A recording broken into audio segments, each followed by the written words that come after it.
Quem ainda não viu lá no grupo o formulário para fazer o simulado presencial hoje, simuladinho, tá? Se quiser fazer presencialmente, preenche o formulário. Senão, eu vou colocar no grupo, como sempre, tá? Eu coloco lá no grupo, vocês podem fazer o simulado na hora que vocês quiserem, tá? Ai, Duda, eu esqueci de mandar o gabarito para você ontem, né? Cadê a Duda? E ela? Uai, cadê a Duda? Acho que ela saiu, sei lá. Bom, vamos lá então, vai. Peraí, deixa eu ver se a câmera não vai seguir outras pessoas. Tá. Agora eu já tô mais esperto, é só ficar aqui no meinho. Deixa o povo entrar, né? Pronto? Então vamos. Gente, vamos começar então falando. Se a gente vai falar quando a gente começa a falar de termodinâmica, qual que é a ideia? É tentar entender como que um gás pode ser usado para transformar uma energia, que é o calor, em trabalho. Basicamente, essa é a ideia da termodinâmica. Para estudar isso, como é que a gente fez? Qual foi a primeira coisa que a gente precisou fazer? A gente precisou lembrar, falar um pouquinho sobre transformações gasosas. Então, vamos começar a revisão com o ponto 1 e falar das transformações gasosas, tá? Eu não sei se vale a pena anotar isso aqui, se você já tem anotado no caderno, tá? Se for o caso, eu não sei, vai acompanhando aí, tá? Tá. Quando a gente estuda gases, a gente toma contato com 3 transformações famosas, que é a transformação isobárica, isotérmica e isométrica, ok? Além dessas 3 transformações, não sei se vocês lembram, tem uma quarta que a gente estudou na termodinâmica, com um nome meio estranho, começa com A, adiabática, a própria. Então a gente estudou 4 transformações. Todas elas, na termodinâmica, são representadas por gráficos de PV. Então eu já vou direto nesse ponto, tá? Transformação isotérmica,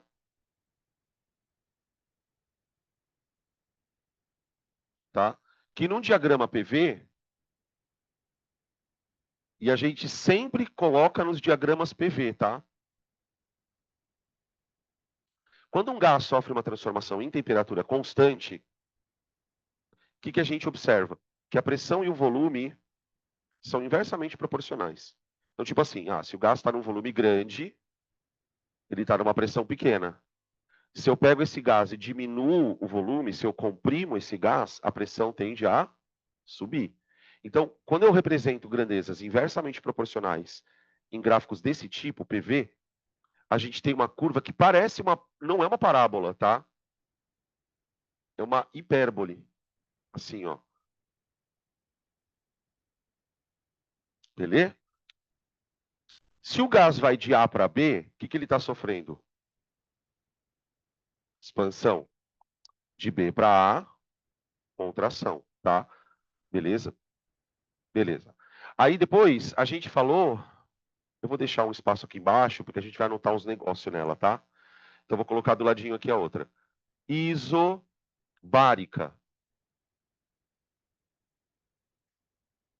Diagrama PV para isobárica. Sempre PV.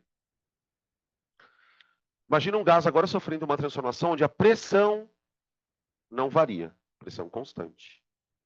Como o meu gráfico é um gráfico que tem pressão no eixo, e ele está no eixo Y, qualquer transformação isobárica para o gás, ela vai atender uma situação assim, ó, gente.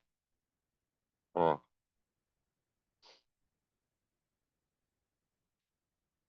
Tudo bem? Quando ele vai de A para B, ele está sofrendo expansão. De A para B, tudo bem? Expansão. De B para A, expansão. Tá, agora tem uma coisa que é importante aqui, que a gente fez isso na aula, eu me lembro. Aqui eu sei que a temperatura não varia. E aqui? Varia ou não varia? Varia. Então a gente precisa saber olhar no gráfico uma coisa importante. Em que situação, de A para B ou de B para A, o gás está esquentando ou esfriando? Então vamos escrever aqui, ó.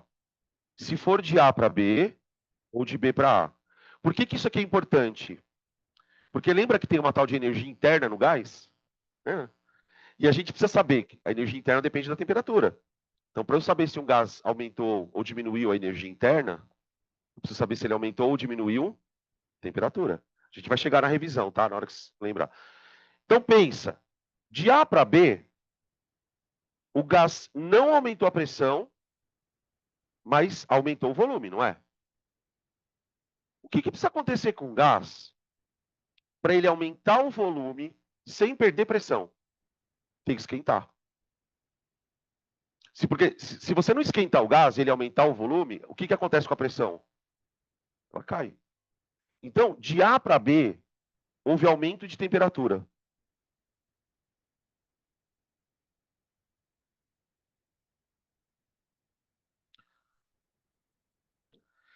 Tudo bem? Agora pensa no processo oposto.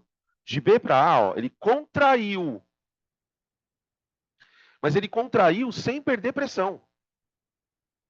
E sem ganhar também pressão. Então, para ele ter contraído sem mudar a pressão, com certeza ele perdeu temperatura. Ele diminuiu a temperatura. Tá? Diminuição de temperatura. Tá bom. Deixa um espacinho aqui se você estiver copiando. Eu vou escrever uns negócios aqui também. Aí depois da isotérmica, depois da isobárica, a gente falou de uma outra transformação, que é a isométrica. Ou isovolumétrica, né? Do volume.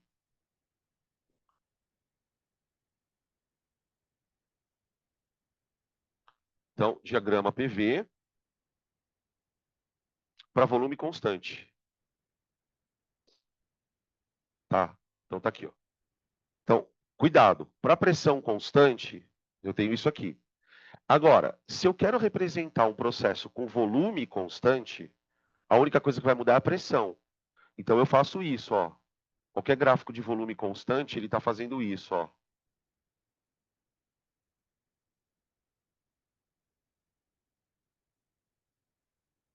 Ó, tá bom?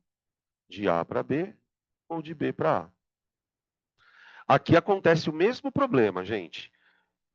Porque assim, toda vez que quando a gente estuda o gás, pode perceber, eu tenho três variáveis: pressão, volume e a temperatura.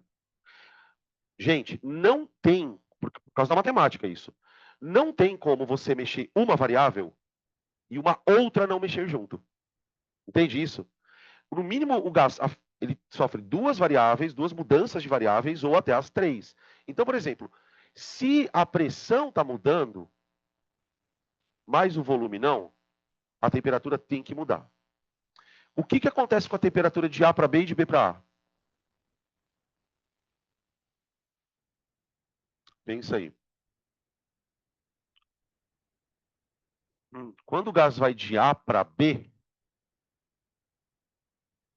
ele perdeu pressão, né, ó, sem mudar o tamanho.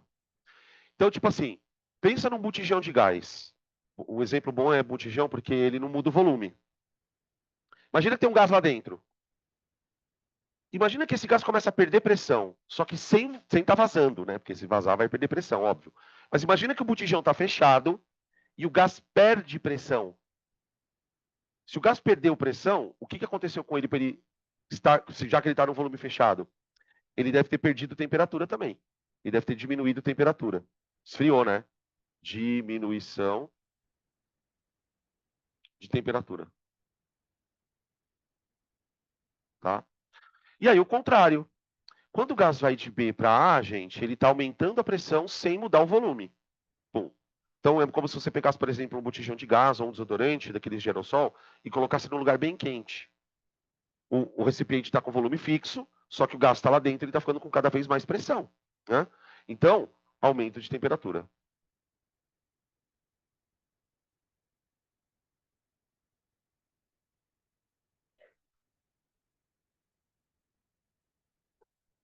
Tá bom?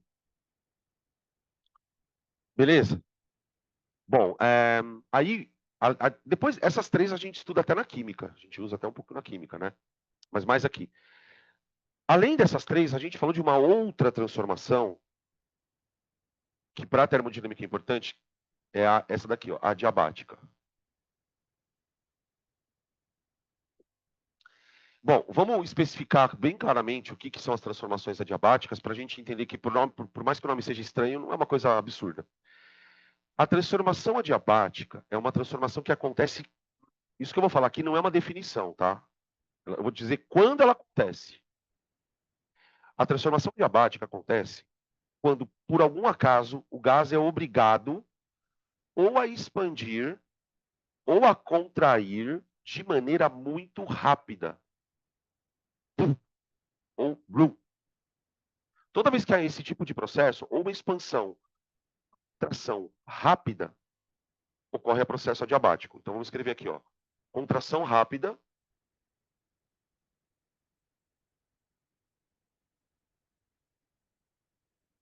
ou expansão rápida.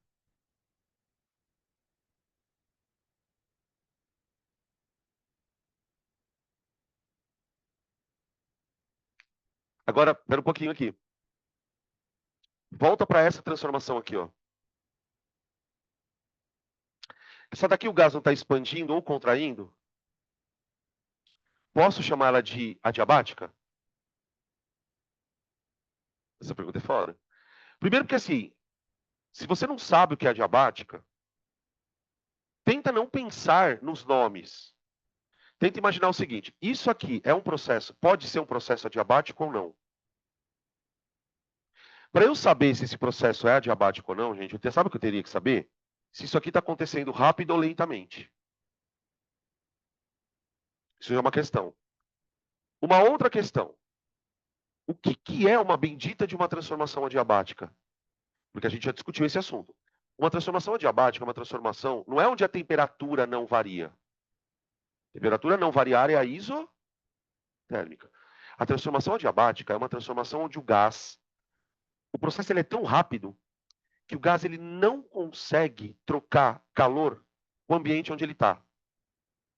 Então imagina, sei lá, tenta imaginar uma situação assim, ó. Vamos criar uma experiência mental. Eu tenho uma bolha de gás. Tudo bem? O gás está aqui dentro. Em volta tem um ambiente. Imagina que esse gás ele sofre um processo tão rápido, que não dá tempo do calor entrar nem sair. Quando esse evento acontece, quando o gás sofre um processo muito rápido, a ponto do calor não dar tempo do calor nem entrar nem sair, a gente chama ele de adiabático, o processo. Então, o que é um processo adiabático? Ele é um processo que não ocorre troca de calor.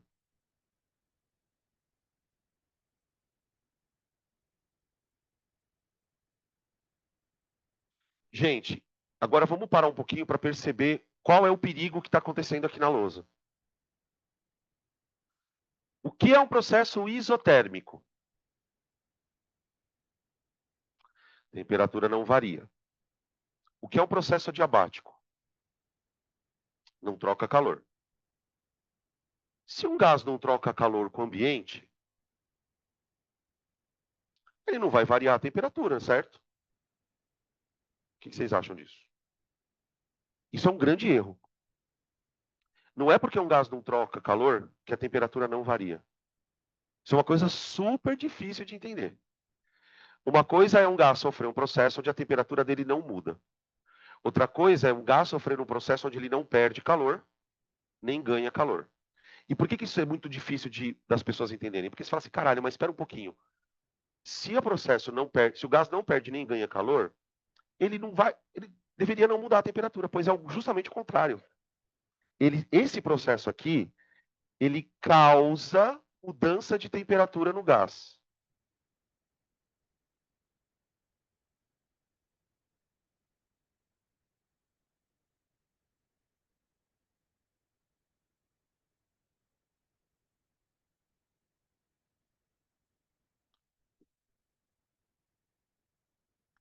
Quais são os dois exemplos que eu dei para mostrar isso para vocês? Não quem lembra? Desodorante. Para quem não lembra, eu vou refrescar a memória. O exemplo do desodorante é o seguinte: quando você aperta, você pega um daqueles desodorantes de aerosol, né? Lá dentro do desodorante tem um gás. Tá? Se você chacoalhar, você vai escutar um líquido lá dentro, mas lá dentro tem um líquido e tem um gás também. Para que serve o gás? Para na hora que você apertar a válvula, como aquele gás está numa pressão muito grande, ele vai sair. Quando ele sai, ele arrasta o líquido junto, tá? Esse tipo de gás que faz o líquido escapar do desodorante é chamado de propelente. Presta atenção nesse nome, tá? Ah, mas vai cair isso no vestibular? Vai, porque esse é o exemplo de adiabática famoso. Se você pegar o desodorante, apertar uma válvula e deixar o gás ficar escapando, você vai perceber que o desodorante começa a ficar gelado. Porque à medida que o gás vai saindo do desodorante, ele vai sofrendo um processo adiabático e vai esfriando. Depois a gente vai explicar como é esse processo, tá? Então, isso é um exemplo de uma perda de temperatura, a expansão do gás do propelente. É um exemplo de processo adiabático que a gente vai explicar daqui a pouco. Eu também posso, ao invés de fazer o gás expandir, eu posso fazer o gás contrair. Só que quando essa contração é feita de maneira muito brusca, assim, aí o gás esquenta. Qual foi o exemplo que eu dei? Bomba de encher pneu. Aquela bomba manual de encher pneu. Toda vez que você conecta lá a bomba na bicicleta e aperta ela para enfiar o gás dentro do pneu, você comprime o gás.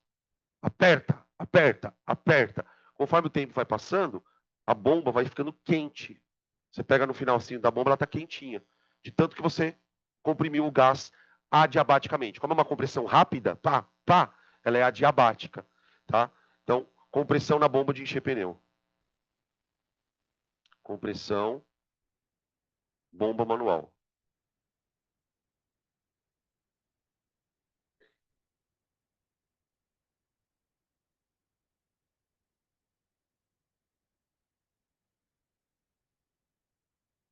Esse aqui é o gráfico mais foda de entender.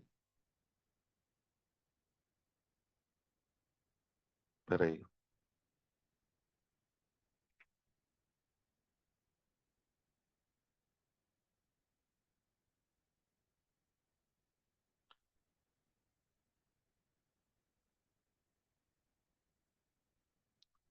Vamos lá. Eu vou fazer. Essa parte aqui é bem difícil, tá, gente? Provavelmente as dúvidas vão surgir aqui. Tá vendo essas duas curvas? Adivinha o que elas são? Elas são curvas desse tipo aqui, ó. Tá pressão por pressão, pressão por volume. Essas duas curvas, pessoal, elas são curvas iguais a essa daqui, ó. Só que não é uma curva de transformação isotérmica. Então, uma curva de transformação isotérmica a gente costuma chamar de isoterma. O cada ponto dessa curva representa o estado de um gás, não é? O que todos esses estados do gás têm em comum? A temperatura. Muito bem, então imaginem que isso aqui é uma curva de uma transformação isotérmica do gás, que está numa temperatura T1. Então, todos os pontos dessa curva representam pressão e volume do gás na temperatura T1, tá bom? Agora, imagina que no mesmo gráfico eu represente uma outra curva desse mesmo gás. É o mesmo gás, só que numa temperatura maior. Então, o que esse gráfico está mostrando? Duas transformações isotérmicas de um mesmo gás, tá bom? Todos os pontos dessa curva têm em comum a mesma temperatura para o gás.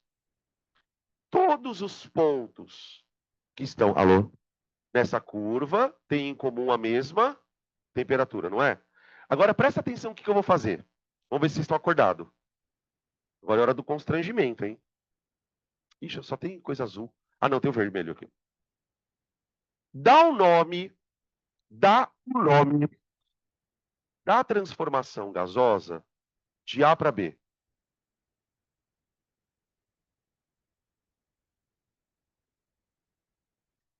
Ah, peraí.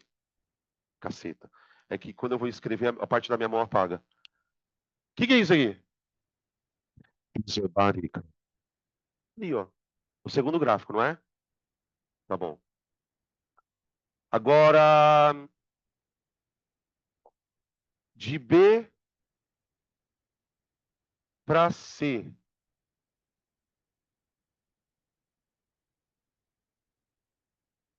Hã? Ó, de A para B isobárica, de B para C isométrica, não é? Tá vendo que eu estou reproduzindo essas transformações anteriores nesse mesmo gráfico? Só para você ver que eu posso representar o que eu quiser ali. Agora, olha essa daqui. Eu vou de B de bola para D de Danilo. Aqui, ó. Uou! Presta atenção. Posso chamar essa coisa de isotérmica?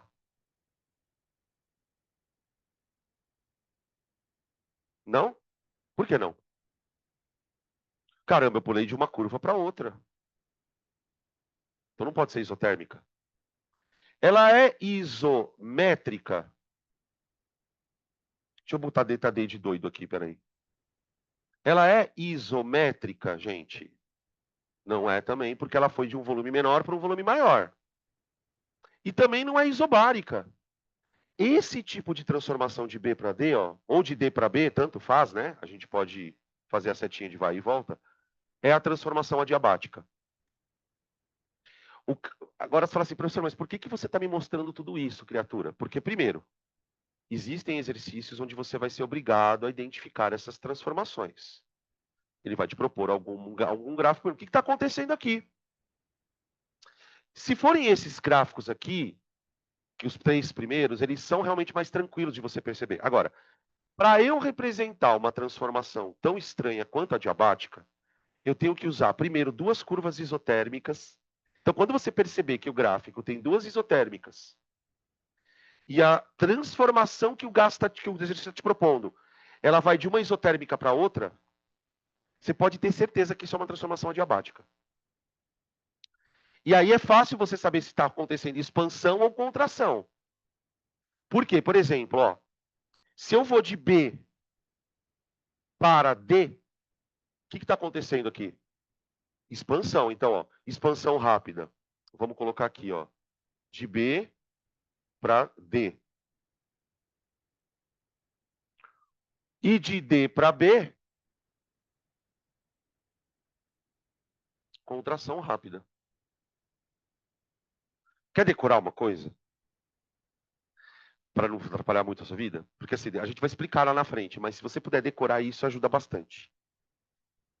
Se você memorizou os exemplos, seria interessante você associar cada uma delas à mudança de temperatura. O que eu quero dizer com isso? Em qual delas o gás esfria e em qual delas o gás esquenta? Entenderam o que eu estou querendo dizer? Quando o gás expande rapidamente, ocorre perda de temperatura.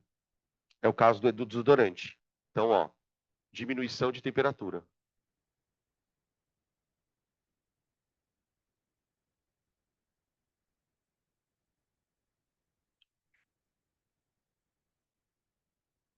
Tá bom? E o contrário também, quando eu aperto o gás lá na bomba, eu estou fazendo uma contração rápida e aí eu tenho aumento de temperatura. Ô, gente, uma dica aqui, que não tem nada a ver com o assunto. Ficou ao contrário? Ah, é verdade. Obrigado. Aqui é diminuição, né? Uma dica que eu ia falar é o seguinte, ó. Peraí. E aqui é aumento. Quando vocês forem estudar, principalmente assuntos que vocês não dominam ainda, e querem fazer um estudo mais aprofundado, faz isso aqui antes de fazer exercício, por favor. Não vai sair fazer exercício. Porque se você faz uma revisão desse tipo, vai ter um monte de coisas que você vai falar, puta, cara, eu nem lembrava disso aqui. Tá? Não, tenham paciência, não fica tentando queimar etapa. Eu tenho falado para muita gente quando a gente tem conversado nas mentorias assim, você precisa saber o lugar onde você está. Não é assim, eu estou no Pense, no cursinho. E que lugar eu estou nesse processo? Então, às vezes, tem muito aluno que fala assim, puta, Adama, eu não consigo fazer muito exercício de vestibular. Por que talvez você não está conseguindo fazer muito exercício de vestibular? Porque você está com problema de base. Se você está com problema de base, realmente vai ser um desafio pegar uma prova de vestibular, que é uma prova onde as questões ficam mais. Não é questão para. Eu sempre falo assim: prova de vestibular não é questão para ensinar aluno. Não é. É questão de prova de concurso, gente. Cheia de armadilha. Então, muitas vezes, para alguns alunos, sentar e fazer exercício de vestibular pode se tornar uma verdadeira catástrofe. Então, cuidado, tá? Essa é uma dica. Eu estava conversando com algumas pessoas ontem, esse assunto ficou recorrente a tarde inteira, na verdade. Faz as coisas de um jeito mais diferente. Porque, sabe por quê? É muito melhor, nessas alturas dos acontecimentos, se você tiver que estudar 1 hora, só para você entender o exemplo, é melhor você estudar 1 hora aprendendo alguma coisa do que ficar tentando dar cabeçada no exercício. O cara fala, puta, Dan, eu fiquei lá 40 minutos e só fiz 5 questões. Então estuda de outro jeito. Ah, mas não é exercício nem. Não vou nem falar. Então, aprendam, gente, a pensar um pouco diferente daquela coisa padrãozão. Se você está num estágio de outro estágio, vocês entendem o que eu estou falando? Para você, talvez isso aqui não seja mais necessário. Mas para você chegar neste ponto, de você ter tudo isso estruturado, a ponto de você chegar e fazer uma lista de exercícios, é um processo. Não dá para fazer com tudo, você vai ter que escolher algumas situações. A gente sabe que a gestão do tempo, ela é uma coisa mais difícil de fazer nesse ponto. Mas uma dica importante para você tentar mudar um pouco o rumo das coisas, para não ficar sempre aquela coisa, eu faço, não dá certo. Começa a pensar diferente. Como é que eu posso estudar esse assunto sem fazer uma lista de exercício nua e crua? Como? Como que eu faço? Como é que eu faço para memorizar as fórmulas e relacionar as fórmulas com os conceitos? Então, pensem dessa forma, que eu acho que isso é uma dica importante, tá? Beleza? E aí depois você vai pegando os exercícios. Ah, mas aí depois vai chegar na prova do Enem, tá? E daí? Vai fazer o quê? Você tem que fazer alguma coisa. Então, pensa sempre assim. Todo o tempo que eu for gastar, seja ele quanto for, eu preciso ter o maior rendimento possível. E para mim, para a minha individualidade, pode ser que pegar uma lista de 50 questões não seja desafiador, não seja tão proveitoso. Então eu vou mudar. Só que para você fazer isso, tem um obstáculo chamado comparação. Enquanto você se comparar com o seu vizinho, não o vizinho do lado, mas você entende o que eu estou falando? Enquanto você se comparar, vai ser complexo isso. Porque aí você sempre vai ter um espelho ali, olha, mas fulano não faz, mas fulano é fulano. Todo mundo sabe que fulano é fulano, né? Aquela coisa, aquela brincadeira do você não é todo mundo, que a gente brinca, mas é difícil a gente internalizar isso. Então, tentem buscar o caminho de vocês pensando naquilo que você precisa, não naquilo que você viu alguém fazer e deu certo. Eu sempre acho que os exemplos eles são importantes. Mas, por exemplo, eu tinha um exemplo na minha adolescência, que é a minha prima, ela fez medicina também. Só um parênteses. Mas o exemplo que eu tinha da minha prima era a perseverança dela. Porque ela fez 3 anos de cursinho. E eu falava, meu, ela era muito estudiosa, sempre foi, né? Sempre gostou de estudar, mas eu sempre admirava a perseverança. Não o fato de, ela estuda assim. Gente, ele estuda assim, ela estuda assim, você não é ele. O que eu mais ouço é assim, professor, me falaram que eu vou estudar aqui, se eu fizer isto, vai dar certo. Sério? Não, não. Entende que cada um tem um jeito. Cada um tem um desafio aqui. Uns gostam mais de química, outros gostam mais de física, outros não gostam das duas. Tem, gente, se você não olhar para isso, e isso vai, e eu estou dizendo isso para tudo na faculdade também vai ser assim. Não aprende a perceber isso. Reflete sobre isso, tá? Vocês vão ver que isso vai mudar bastante, porque aí você vai começar. O que acontece? O teu horário de estudo, seja ele quanto tempo for, ao invés de se tornar uma coisa muito martirizante, pode se tornar uma coisa um pouco melhor. Porque você fala assim, caraca, mesmo não fazendo exercício de vestibular, eu consegui aprender isso aqui. Ótimo. 1 hora vai sair, tá? Eu posso te garantir. 1 hora vai sair. Só que se eu pulo etapa, se eu não começo a estudar do começo, pode ser que esse processo seja demorado. Vai causando mais ansiedade, vai causando mais.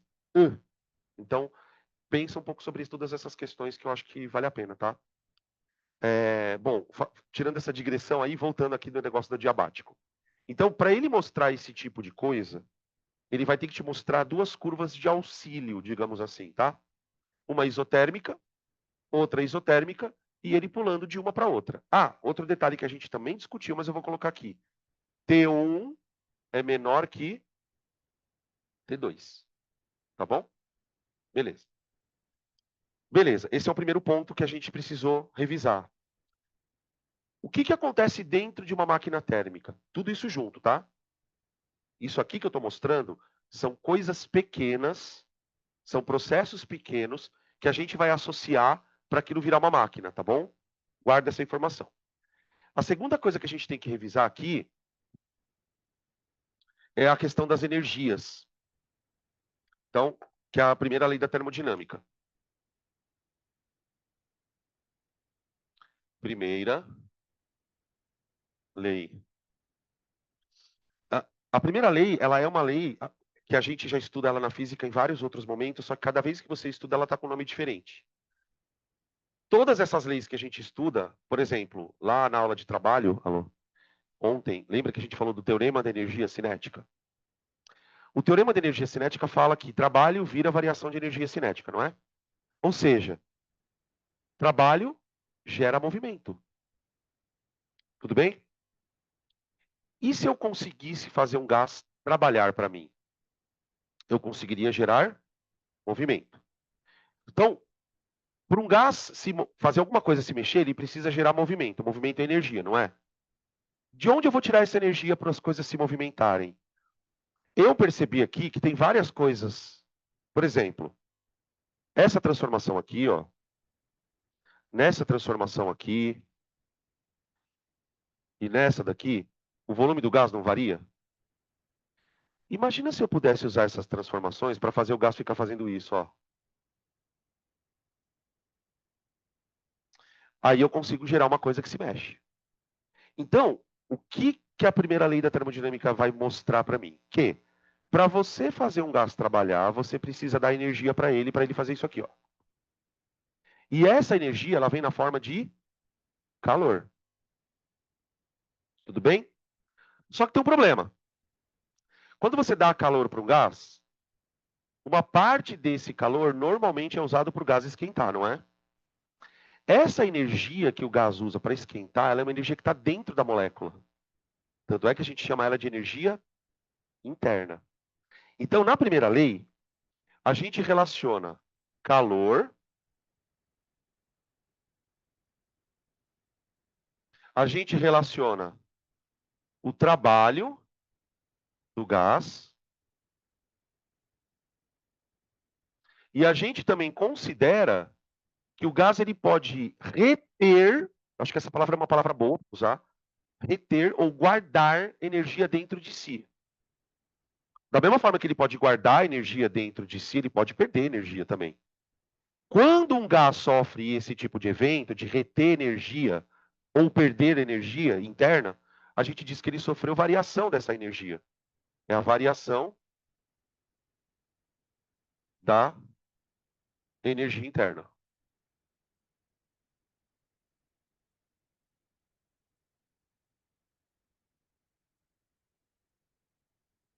Tudo bem? Tá, agora presta atenção aqui que tem coisa para revisar ainda dessas questões. Calor eu já entendo, porque a gente já estudou calor na termologia, então eu consigo até calcular o calor relacionado com a variação de temperatura e tal. A questão do trabalho e da variação da energia interna é importante, porque aqui surgem fórmulas. Quando eu estudo trabalho lá na mecânica, aula de ontem, a gente aprende que trabalho é força vezes deslocamento, vezes o cosseno, que o trabalho pode ser positivo ou negativo. Vocês lembram por que o trabalho pode ser positivo ou negativo lá na mecânica? Por causa do ângulo da força, lembra? Aqui acontece a mesma coisa. Só que aqui a gente criou uma fórmula de trabalho adaptada para o gás. Como assim? Lá na mecânica, lembra que trabalho... Deixa eu fazer um rascunho aqui, tá? Trabalho é força vezes deslocamento vezes cosseno, não é? Quando um gás expande, ele não está fazendo uma força no pistão? E o pistão sobe e desce? Então, para um gás, a gente vai falar que o trabalho, gente, que o trabalho do gás, ele é a pressão do gás que está relacionada com a força que as moléculas fazem dentro do recipiente, multiplicado pela variação do volume. O que a variação do volume vai levar em consideração? Se o gás levanta ou se o gás abaixa. Levanta, abaixa, levanta, abaixa, levanta, abaixa. Ele vai fazer isso aqui sucessivas vezes. Então, essa variação de volume ela vai permitir para a gente calcular quanto que o gás gera de energia na forma de trabalho quando ele expande. E esse trabalho aqui vai fazer o motor andar. Porque trabalho é igual a variação da energia cinética. Então é muito bizarro você imaginar que um gás se expandir e contrair, no final das contas vai virar uma roda girando. O que eu quero dizer é o seguinte, são eventos diferentes, óbvio, mas a energia de um foi para o outro. Qual a energia que a roda do motor usa para girar? É a energia do processo que ocorre dentro da câmara de combustão do motor. E essa energia, por sua vez, vem de onde? Da entalpia do combustível. Lembra da entalpia? Entalpia da gasolina, entalpia do álcool. Então, é uma sucessiva transformação de energia. A energia química do combustível vai virar energia térmica, calor. Essa energia térmica, que vai ser absorvida pelo gás, vai ser transformada em trabalho. E o trabalho vai ser a variação da energia cinética da roda. Então, a gente tem uma transformação de energia, tá bom? Beleza. Aqui, variação da energia interna tem a ver com variação de temperatura. A fórmula da variação da energia interna ela é meio estranha. O ΔU, né? Ela vale 3 sobre 2 vezes N R ΔT. Peraí. Bom, gente, primeira coisa, tá? Tudo tem energia interna. Aqui nós estamos falando de energia interna de gás. Tanto é que se você olhar para a fórmula, ela parece um pouco a fórmula do Clapeyron lá. Tá bom? O N é o número de mols do gás. O R é a constante dos gases. A gente falou também sobre a questão, eu me lembro da gente ter falado da questão da unidade, da constante, tá? E aqui a variação de temperatura. Tudo bem? Gente, presta atenção numa coisa. É importante você, para vestibulares de maneira geral, nem é muito importante você decorar essa fórmula, tá? Agora, o que é importante você saber? Relacionar isso com isso, ó. Sabe por quê? Vem cá. Vocês perceberam que em vários momentos eu pergunto... Puta, peraí que agora a câmera ficou meio doida. Olha lá. Vamos ver agora. Será que foi? Foi. Voltou. Perdão, gente. Ó, mesmo que você não decore a fórmula, o que é importante você saber de conceito? Vocês perceberam que ali nos gráficos, em vários momentos eu perguntava para você assim, o negócio esquenta ou esfria? Se você sabe avaliar se o negócio esquenta ou esfria, você também deverá avaliar se a energia interna aumenta ou diminui. Porque olha para essa conta aqui, ó. Tá vendo que é uma conta de vezes? Diz uma coisa para mim. Essa conta pode dar positiva ou negativa? Ou ela pode dar sempre positiva só? Ela pode dar os dois. Quando é que o ΔU é negativo? Tipo assim, quando eu falo quando, eu quero dizer o seguinte. O que precisa acontecer nesta conta para que o ΔU fique negativo? A única coisa é o ΔT negativo. O número de mols não pode ser negativo, né, gente? Constante menos ainda. Então o ΔT é negativo. Mas o que significa ΔT negativo? Esfriou.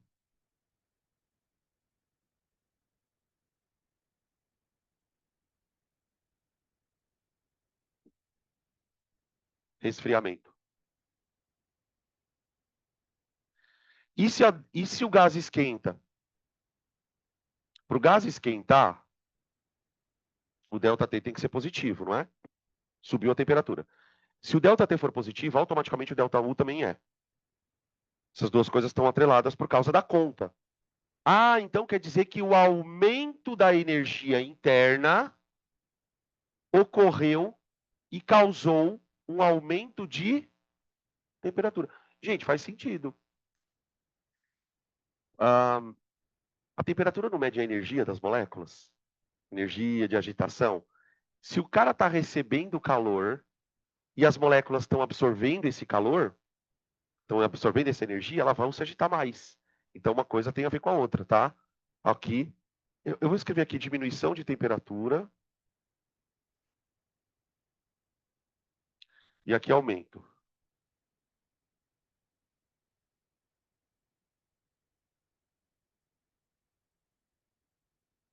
Pronto. Tá bom, gente? Tá, tem uma outra coisa que eu preciso revisar aqui ainda. A questão do trabalho.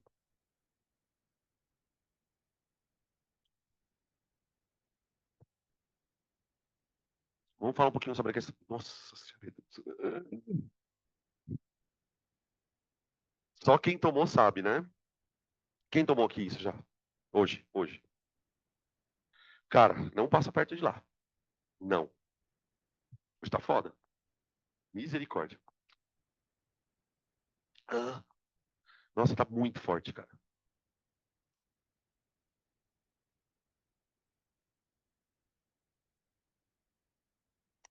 Ô, gente, não é só o delta U que pode dar positivo ou negativo dessas grandezas. O trabalho também pode, que nem na física, né? Que nem na física. E que é isso, né? Eu falei errado. Que nem na mecânica. Vamos lembrar da aula de ontem um pouquinho? Alô. O que precisa acontecer num evento mecânico? O trabalho de uma força dar negativo. Essa força ela tem que estar atuando de alguma maneira contra o deslocamento. Lembra da frase que a gente falou ontem? O trabalho do peso é negativo quando o corpo está subindo. Por que o trabalho do peso é negativo quando o corpo está subindo? Porque está contra o movimento. Certo? Tá. O trabalho positivo é quando a força está a favor do movimento, certo? Agora vamos tentar imaginar isso num gás fazendo isso, ó. Porque, tipo, no caso do gás, o movimento para o gás é expansão, contração. Expansão, contração. Então, obviamente, se são processos contrários, expansão, contração, tem uma hora que o trabalho é positivo, tem uma hora que o trabalho é negativo. E aí? Quando que o trabalho é pose? Pose, o MC Pose. Trabalho positivo.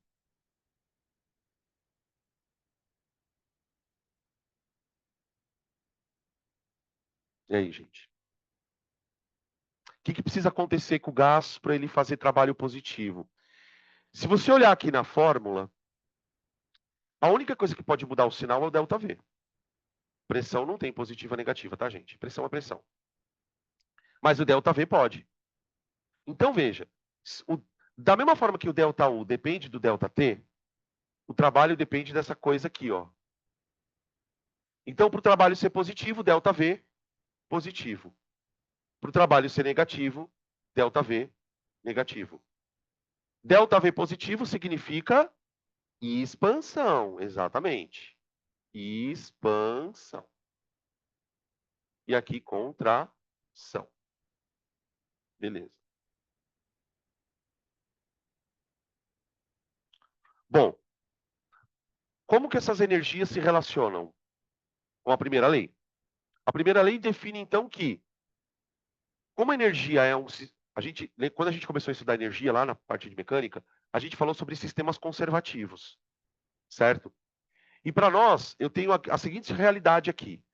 Aqui eu tenho um gás e aqui eu tenho o meio ambiente, certo? As vizinhanças. Qual é o processo básico de conversão de energia? Eu vou receber eu sou gás. Eu vou receber calor da vizinhança através de uma coisa chamada fonte quente.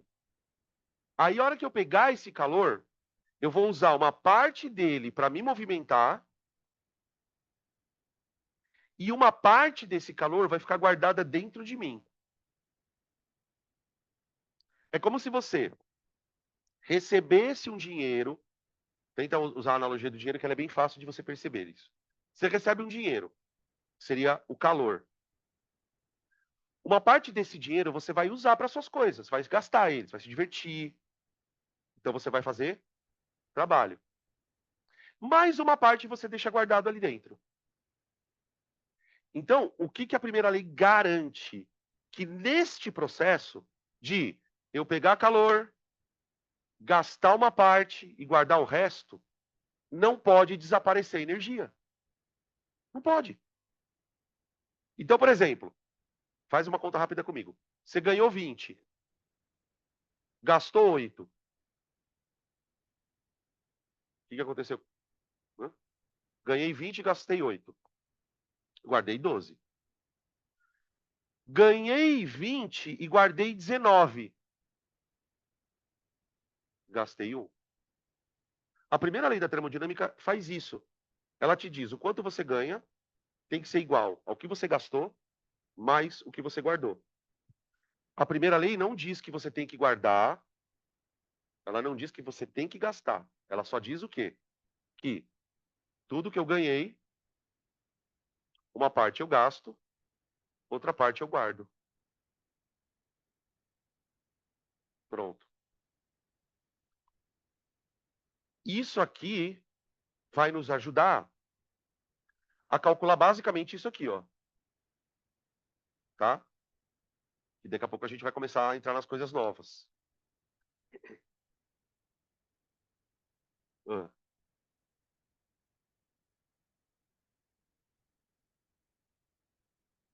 peraí, vamos devagar. Você falou assim, aqui no caso não tem como ΔU ser zero. Aqui aonde? Pode, ela pode ser zero. Por exemplo, ΔU pode ser zero? Não, não, pera um pouquinho. Ah, ó, foi bom você ter perguntado. Então, vamos lá, eu vou repetir a sua frase. Eu quero que você perceba o erro dela. Eu falei assim, o ΔU pode ser zero. Aí você falou assim, ué, mas não tem temperatura? Claro que tem temperatura. Temperatura sempre tem. O que não tem? Exato. Então, pera um pouquinho. Existem situações em que o ΔU vai... Alô? Alô? Existem situações em que o ΔU vale zero. Só que para o ΔU valer zero, o ΔT tem que ser zero.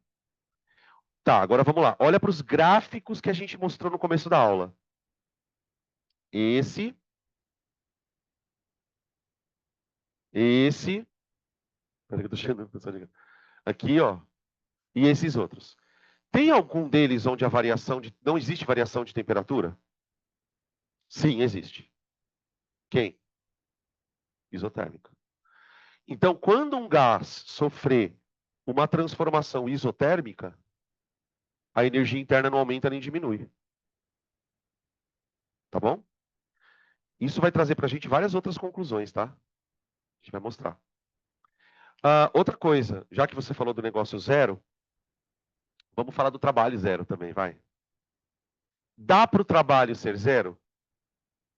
O ΔU eu vi que dá. Vi que dá. Dá para o trabalho ser zero? Tipo assim, é possível fisicamente um gás não realizar trabalho? Sim, é possível. O que eu preciso evitar se eu quiser que o gás não faça trabalho? É só você não deixar o volume variar. Se o trabalho do gás é pressão vezes ΔV, pessoal, a única coisa que pode fazer um gás não trabalhar é ele não variar o volume. Então, existem processos em que o gás não trabalha. Que tipo de processo é esse? Esse aqui, ó.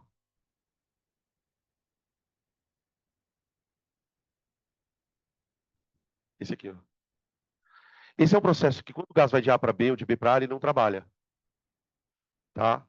Então, o trabalho pode ser zero também.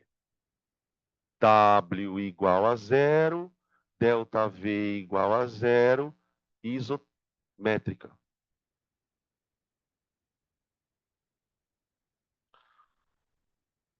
Tudo bem?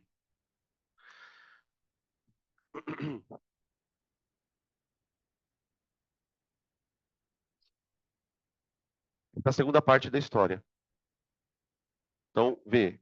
Quando vocês estão terminando de copiar, eu vou falando aí, tá? Olha só. Primeiro, eu sei que gases se transformam. PV, com vários tipos de transformação. Tem essa transformação adiabática aqui. Tá. Eu já entendi mais ou menos como acontece cada uma. Eu também entendi que durante esses processos está acontecendo isso aqui, ó. Então, o que a gente vai tentar fazer agora é ver o que acontece com essa fórmula durante esse processo. Então, tipo, para você saber se está entrando energia, se está fazendo trabalho, quanto está fazendo de... Eu preciso relacionar essa fórmula com os gráficos. Então, o que a gente vai fazer agora? Que foi basicamente um roteiro que a gente fez durante as aulas, tá? Antes das férias. A gente vai tentar pegar essa fórmula aqui, ó, e colocar ela nos 4 contextos. Como que fica essa fórmula numa transformação isotérmica? Como que fica essa fórmula na transformação isobárica, na isométrica e na diabática? Tá bom? Bom, então vamos lá. Eu vou deixar tudo aqui, porque agora eu vou preencher aquela parte que eu falei para vocês, se vocês fossem copiar, deixar do ladinho, tá? Vamos lá. O que a primeira lei diz, geralmente? Então, Q igual a trabalho mais o delta U. Ok. Então, o que a gente vai analisar? O que acontece com cada uma dessas grandezas durante a transformação. Tá? Vamos lá. Eu vou fazer primeiro de A para B.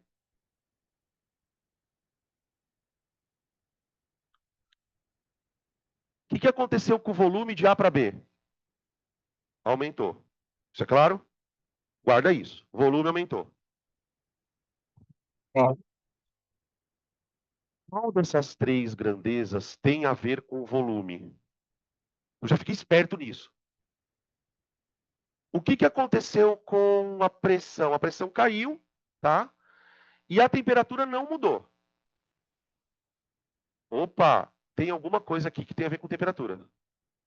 Quem tem a ver com temperatura? O delta U. É ele que mexe na temperatura, não é? Então vamos lá. Tem alguma coisa que vale zero? Tem. A temperatura não mudou. Se a temperatura não mudou, o delta U vale zero.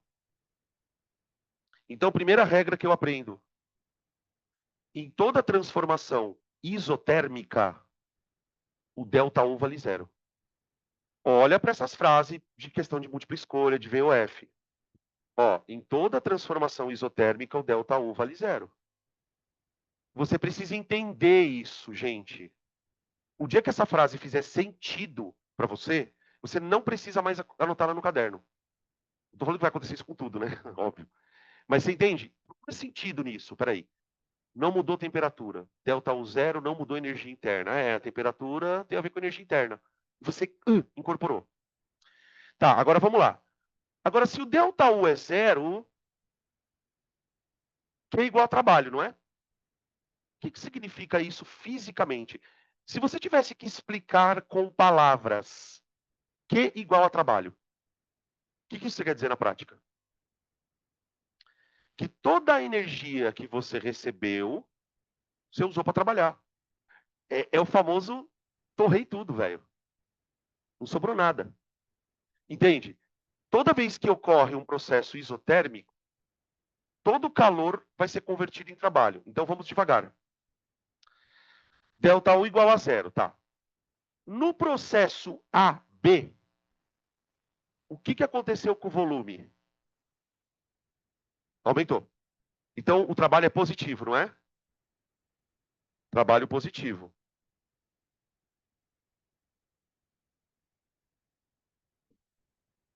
O que significa dizer que o trabalho é positivo? O gás subiu. Ele fez trabalho. Ele usou a energia dele, ou a energia que ele recebeu, para se movimentar. Então o gás realiza trabalho.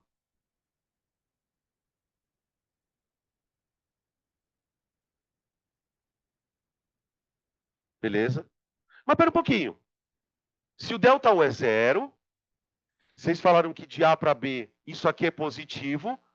Se isso aqui é positivo, o Q também tem que ser positivo, concorda? O Q tem que ser positivo. O que significa dizer Q positivo? Na termologia, quando você faz o Q macete, o que faz o Q dar positivo ou negativo? Se a temperatura aumentou ou diminuiu. Só que isso tem a ver com o fato de você perder ou ganhar calor, não tem? Então, quando a gente calcula um Q e ele dá positivo, é porque o gás absorveu o calor.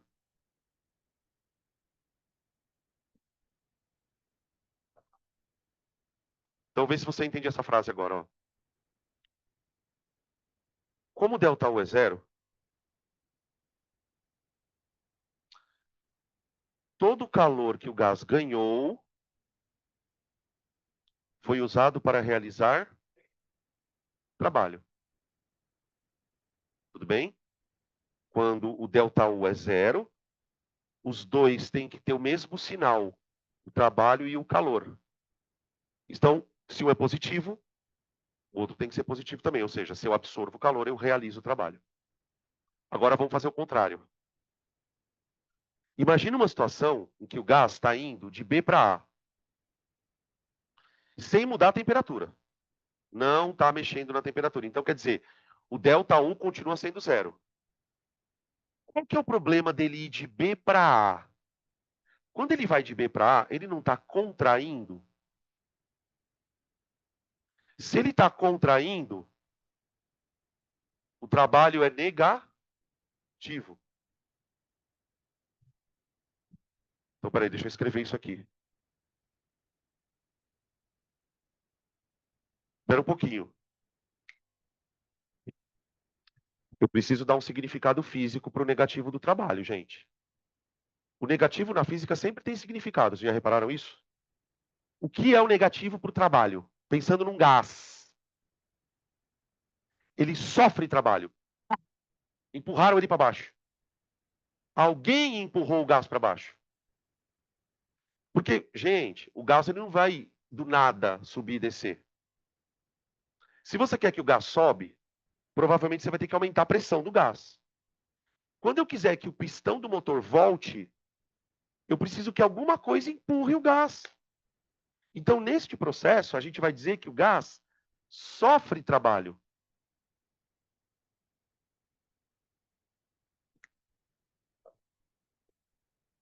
Ele está sendo empurrado. Nossa, professor, mas por que ele está sendo empurrado, coitado? Uma coisa que pode fazer o pistão abaixar é a diferença de pressão entre a parte de dentro e a parte de fora. Gente, por que quando eu aperto a válvula de um desodorante, o desodorante sai e não o ar entra? Pressão. Então, tipo, o que acontece?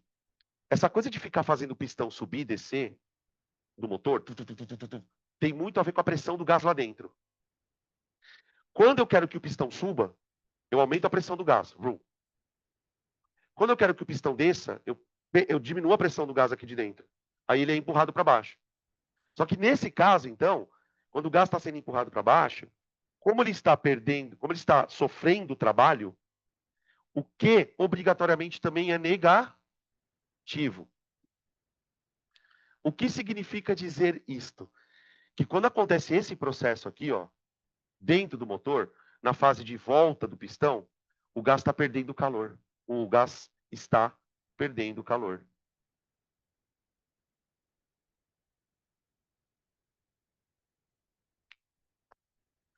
Então a gente já pode começar a montar uma situação mentalmente, tá? De como que isso aqui funcionaria dentro de um motor. Eu aumento a pressão do gás de alguma maneira, ele expande, empurra o pistão. Eu abaixo a pressão do gás, ele contrai, o pistão vem para baixo. Eu fico fazendo isso várias vezes, tá? Beleza? Ah, mas então o gás vai ficar fazendo isso? Não. Calma. Deixa eu ver o que mais. Então, ó, recapitulando. Transformação isotérmica. ΔU igual a zero. Quando ΔU igual a zero, ou ele absorve calor e usa tudo fazendo trabalho, ou ele sofre trabalho e neste processo de sofrer trabalho ele está perdendo calor. Tá? São as duas situações possíveis. Beleza. Isobárica. Vamos fazer tudo de novo, toda essa interpretação, só que agora para uma isobárica. Bom? Primeira coisa que você tem que fazer, uma boa dica é a seguinte. Procura na fórmula se tem alguma merda que vale zero. Essa é a primeira dica. Por exemplo, na isotérmica, eu já sei que o ΔU vale zero e acabou. Agora veja se numa isobárica tem alguma coisa que vale zero. O calor é zero na isobárica? O calor pode ser zero, gente? Pode.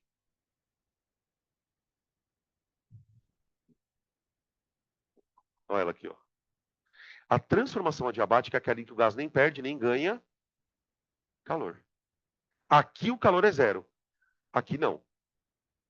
Na isobárica, o calor não vai ser zero. O trabalho não pode ser zero também, gente. Por quê? Porque está variando o volume. Está variando o volume. E o ΔU vai ser zero? Hã? Não. Por que não? Porque tem mudança de temperatura. Então vamos lá. Já que tem mudança de temperatura, vamos começar falando dela. Ó, de A para B, vamos colocar de A para B. Primeiro, aumento de temperatura. ΔU positivo. ΔU positivo. Se aumentou a temperatura, ΔU positivo. Coisa que é positiva, gente. Trabalho. Por que o trabalho é positivo de A para B? Expandiu.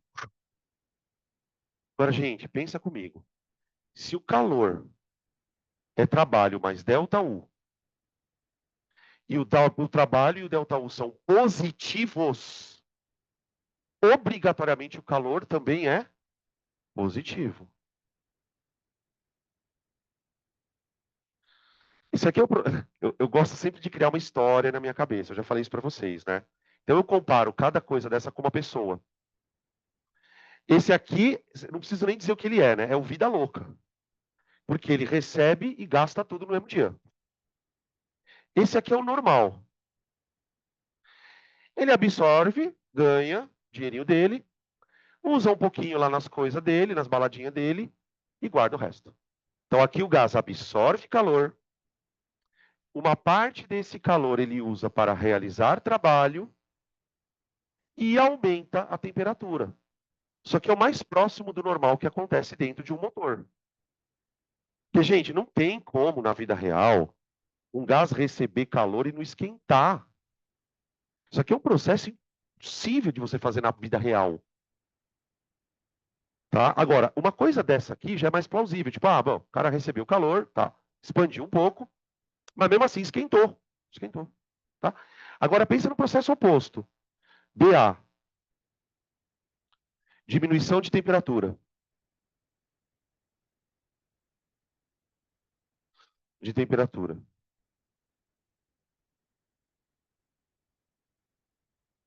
Vamos lá. Não tem nada que é zero, né? A gente já viu que não tem nada que é zero. Vamos começar pela temperatura, então. De B para A, a gente já tinha concluído que a temperatura caiu. Se a temperatura caiu, o ΔU é negativo. O que significa dizer que o ΔU é negativo, pessoal? Que o gás perdeu energia interna.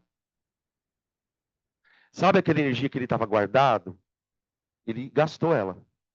Ele usou ela. Ele perdeu ela. Outra coisa, o trabalho é negativo. O trabalho é negativo. E se o ΔU é... mas peraí, por que o trabalho é negativo? Porque ele contraiu. Ele contraiu. Se ele contraiu, pessoal, a gente cai nesse caso aqui, ó. Contraiu, o trabalho é negativo. Agora, se os dois são negativos, aí a gente cai de novo no raciocínio anterior. Anteriormente, os dois eram positivos. Ok. Agora, se isso aqui é negativo e isso também é negativo, o calor tem que ser negativo. O gás perdeu pressão, o gás perdeu temperatura. Então, concluído, ele perdeu calor. Ele perdeu calor. Olha que coisa curiosa, né? O gás ganha calor, mas ele também perde nesse processo. Por que eu estou falando isso? Eu gostaria que a minha máquina térmica fosse perfeita. Entende o que eu quero dizer? Eu gostaria que todo o calor que eu desse para o meu gás, ele usasse para fazer trabalho. Tipo, eu dou 100 joules de calor para ele, o cara vai lá e faz 100 joules de trabalho. Só que tem um problema. Para eu conseguir fazer isto, eu precisaria fazer um gás sofrer um processo isotérmico. Isso não é possível. Isso significa que eu posso tentar fazer um processo desse tipo. Aqui, ó. Dou calor, ele trabalha, armazena um pouco de energia. Depois eu tiro o calor, ele contrai e perde energia. Se eu conseguir fazer esse processo de maneira cíclica, o calor expande, aumenta a temperatura. Tira o calor, esfria, perde pressão. Se eu conseguir fazer esse processo ciclicamente, repetidas vezes, eu consigo gerar movimento. É aqui que começa a nascer a máquina térmica, tá? Beleza? Vamos continuar?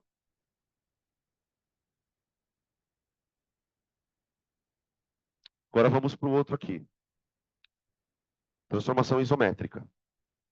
Coisa que vale zero. Na fórmula, né? A fórmula aqui, ó. Tem alguma coisa aqui que vale zero? Ah, eu trabalho. Boa. Boa.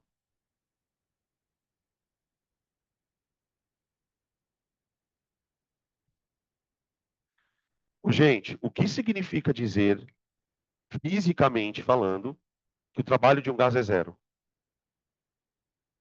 Ele não está produzindo energia útil. Ele está sendo impedido de se mexer de alguma maneira, porque ele não está variando o volume, e isso está fazendo com que ele não utilize energia para que ele foi proposto. É como se eu tivesse um motor funcionando e eu, de repente, prendesse a válvula, o pistão. Ele para de gerar trabalho. Só que a temperatura muda. Então vamos lá. Quando eu vou de A para B, o gás não faz trabalho e o ΔU vale menos, né? Negativo. É isso? É isso? É isso. Então, ó, trabalho zero, ΔU negativo. Tá, agora vem aqui. Se o trabalho é zero e o ΔU é negativo,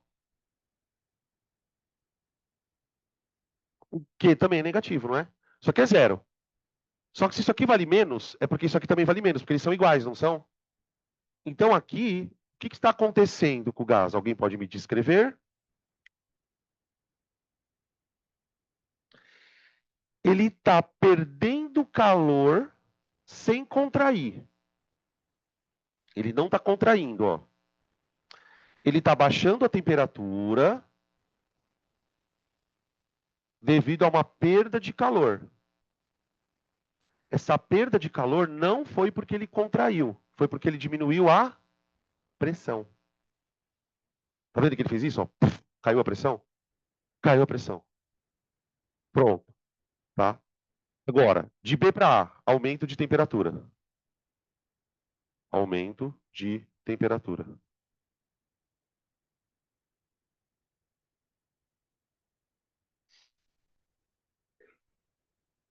Deixa eu já colocar aqui, ó. Daí eu vou escrever umas coisinhas aqui, tá? Só para complementar. Então, ó, perdeu temperatura, perdeu calor. Quando ele sofre o processo de B para A, quando a pressão aumenta violentamente, ele está ganhando calor. Ele está ganhando calor. Na hora que ele ganha calor, imediatamente a energia interna dele aumenta. Ele aumenta. E ele não está expandindo, tá? Então aqui, ó, perda de calor com queda de energia interna.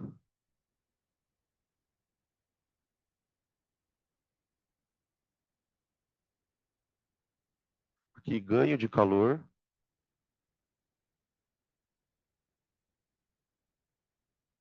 com aumento de energia interna.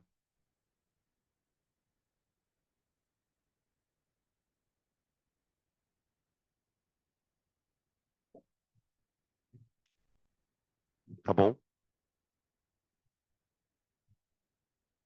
Próxima transformação, adiabática.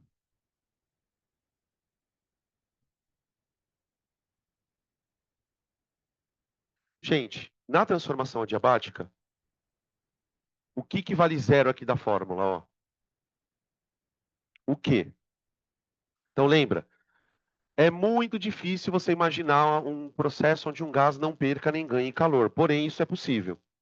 Isso acontece toda vez que o gás sofre processos rápidos, ou de expansão, ou de contração. Tá, então a gente vai analisar cada um deles.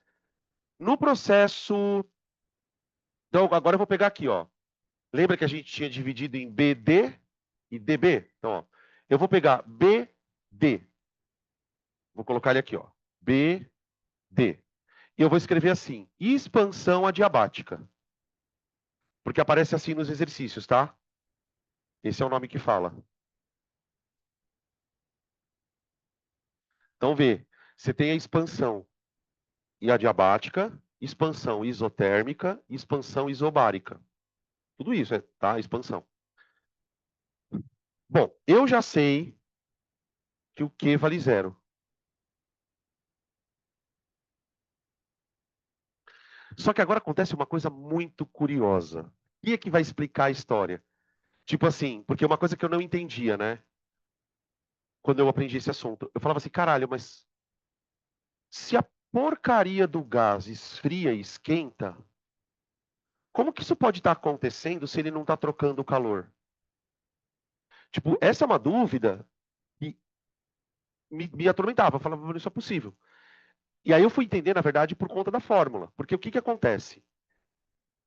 O gás não tem uma energia interna, ele tem uma energia interna, não tem? E é essa energia interna que dá temperatura para ele, não é? Imagina se o gás pudesse perder energia interna do nada.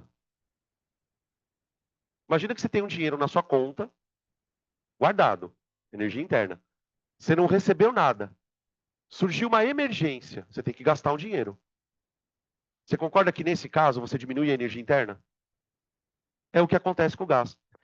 Imagina um gás preso num ambiente fechado, numa puta de uma pressão. Puta de uma pressão. Aí você de repente abre o recipiente. O gás, ele é obrigado a se movimentar rapidamente para fora. Ele está num ambiente de pressão alta, lá fora está baixo, o gás é forçado a andar rápida para fora, para isso ele gasta energia. Como ele está gastando energia se ele não está recebendo calor? Ele está gastando de dentro de si próprio. Olha que bonito isso aqui, cara. Por quê? Se o Q vale zero, põe zero na fórmula ali. Isso aqui para mim é a coisa mais bonita que tem, ó. A explicação. Pus zero na fórmula. Só que na hora que você põe o zero na fórmula, fica zero igual a trabalho mais delta U. Passa o delta U para o outro lado. Se eu passar o delta U para o outro lado, fica aqui igual, trabalho igual a menos delta U. O que significa isso fisicamente? Trabalho igual a menos delta U. Bom, matematicamente significa que os dois têm o mesmo valor, só que com sinal trocado, certo? Por exemplo, se o trabalho é 10, o delta U é menos 10. Se o trabalho é 20, o delta U é menos 20. Se o trabalho é menos 30, o delta U é 30. Entendem isso? Então, trabalha com duas situações. Situação número 1. Se eu estou expandindo, você concorda que o trabalho é positivo? Eu estou expandindo. Agora, pela fórmula, se o trabalho é positivo, o delta U é negativo. Presta atenção nesses três símbolos. Desafio. Constrói uma frase explicando para mim a relação desses três símbolos. Constrói uma frase. Se você tivesse que montar uma alternativa verdadeira para um vestibular, como é que você escreveria isso? Isso é um bom exercício para você saber se você sabe a matéria.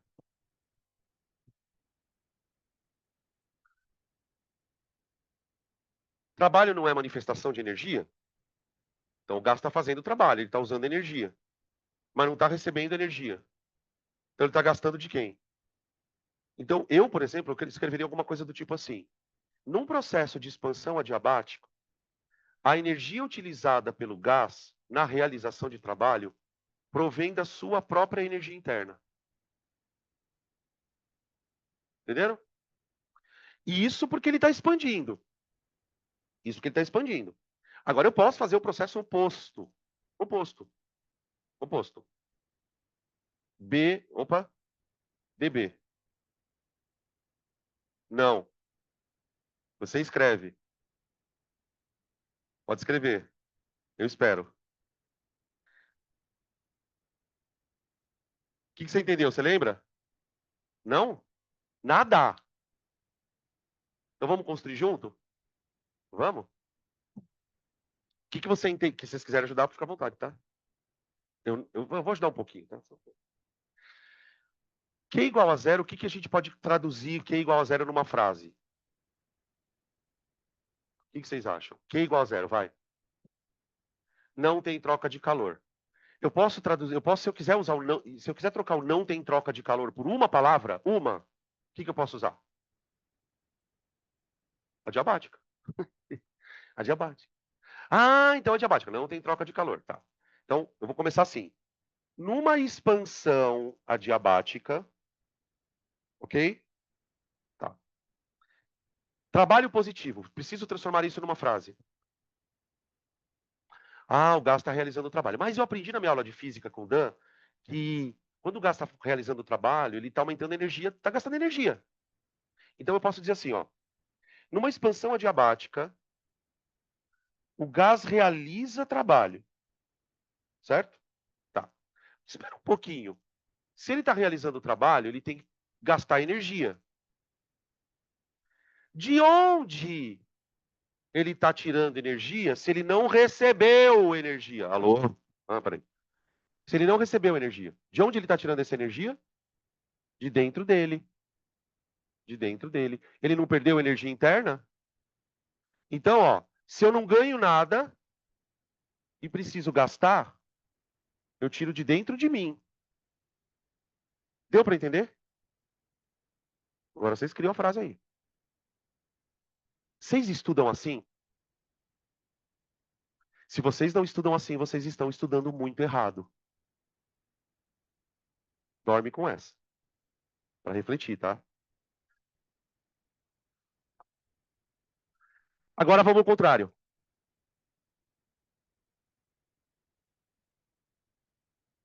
Espera aí. Vai. Vamos tentar criar de novo a frase. Primeiro vamos sinais. Ah, é uma compressão adiabática. É uma compressão adiabática. Bom, se ela é adiabática, o Q igual a zero. Graças a Deus, o Q igual a zero. Se o Q igual a zero, o trabalho e ΔU tem que ter sinal trocado. Então vamos com calma. Se é uma compressão, pessoal,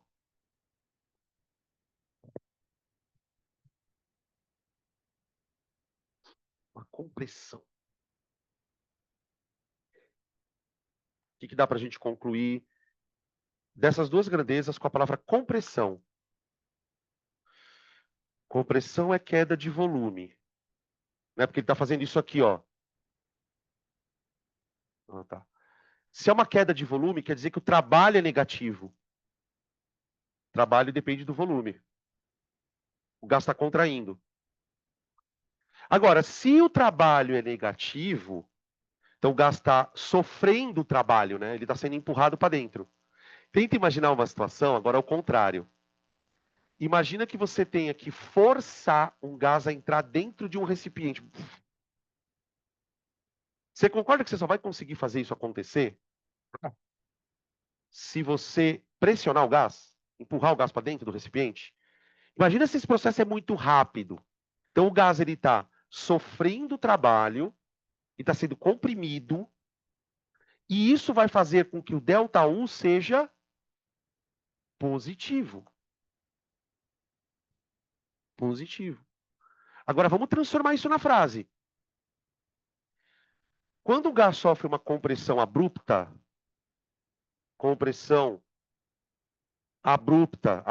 foi daqui que eu tirei a palavra abrupta, só troquei de nome.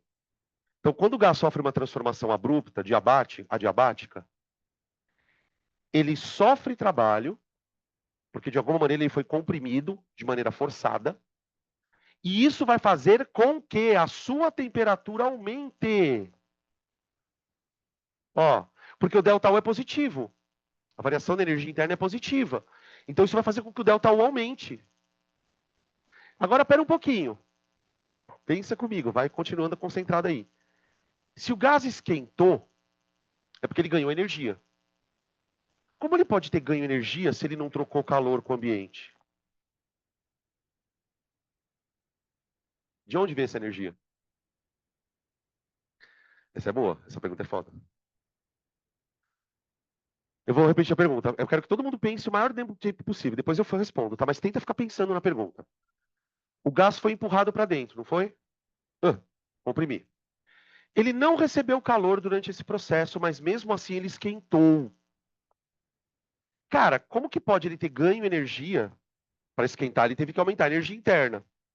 Como que isso pode acontecer se ele não ganhou calor?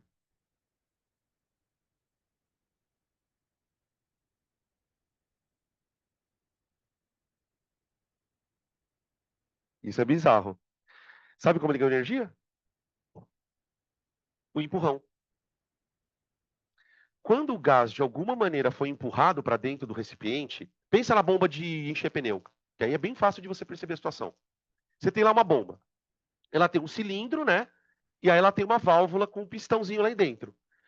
Quando eu faço isso aqui, ó, eu não estou gastando energia para fazer isso. Eu, ao empurrar a bomba, eu realizo trabalho sobre o gás. Só que quando esse processo é feito de maneira rápida, esse processo ele acaba fazendo com que toda a energia que eu gastei seja armazenada dentro do gás. É como se todo o trabalho que você gastou para empurrar o gás fosse revertido em aumento de temperatura. O gás ele recebe o empurrão e guarda aquela energia, tá? É isso aqui. Ele sofre trabalho e aumenta a energia interna, tá? Ah, não, tá aqui, peraí, perdão. Aqui ele realiza trabalho. Aqui eu vou escrever assim, ó. Às custas da perda de energia interna.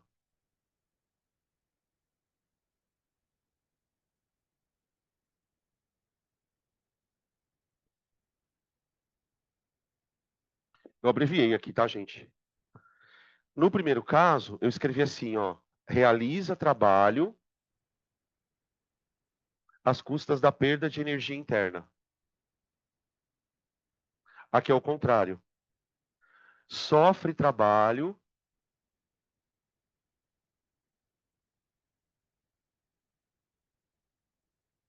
aumentando sua energia interna.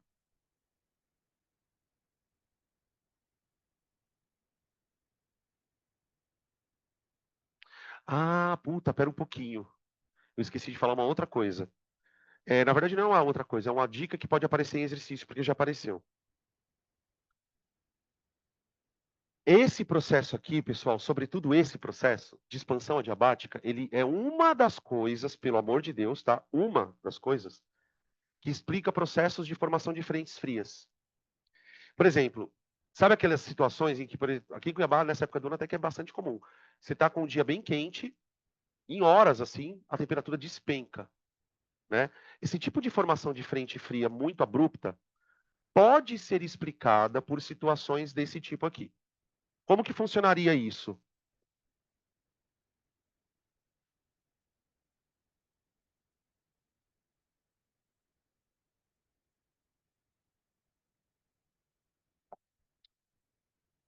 Então imagina assim, ó.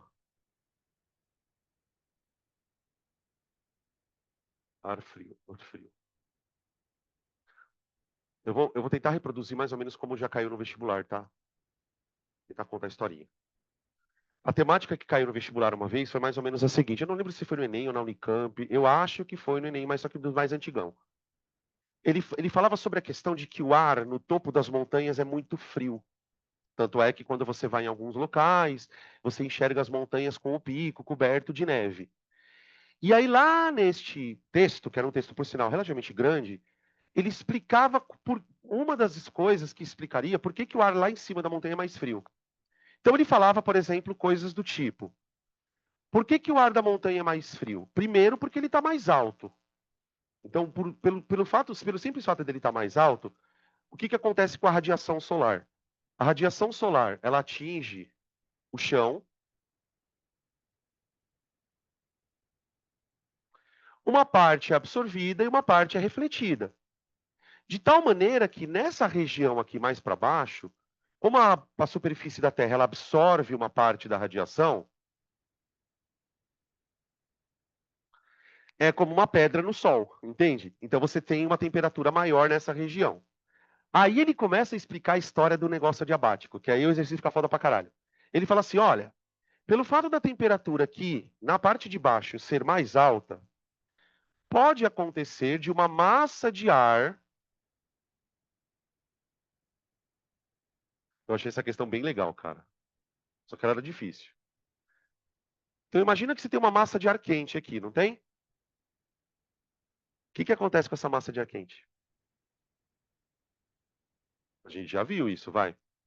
Abre aí no seu arquivo. Termologia, parte 2. Processo de propagação de calor. O que que acontece com o ar quente aqui? Convecção. Só que o que que acontece? O ar vai subindo. Convecção. Só que conforme ele vai subindo, ele não vai entrando em contato com regiões de menor pressão, ele vai subindo. Lá em cima tem menor pressão. O que que acontece com essa bolsa de ar quando a pressão cai? Ele expande. Então, aqui você tem uma região de baixa pressão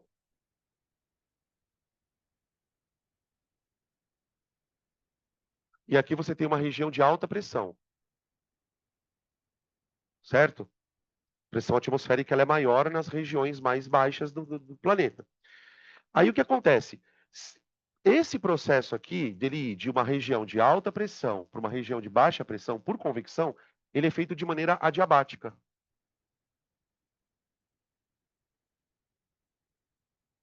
Porque ele é feito rápido.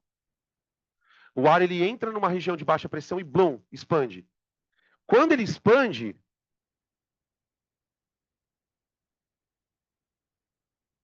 acontece isso aqui, ó. Acontece isso aqui. Por quê? O ar é, entre aspas, né, induzido a se expandir, só que para expandir ele tem que gastar energia. Como esse processo é feito de maneira rápida, de onde ele tira a energia? De si mesmo. E é isso que faz a temperatura cair.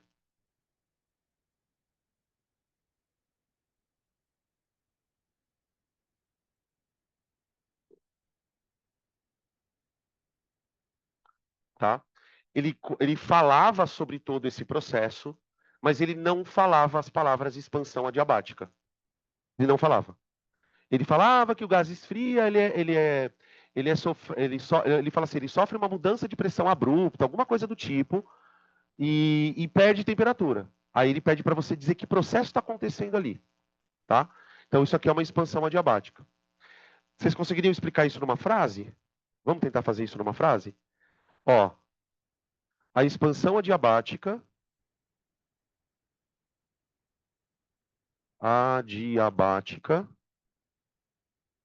é provocada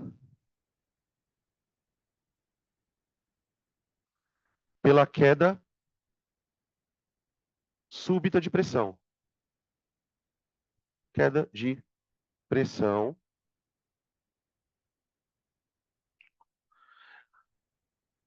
Eu quero escrever assim agora. Durante o processo de subida de gás por diferença de densidade, mas eu quero uma palavra só. Por convecção.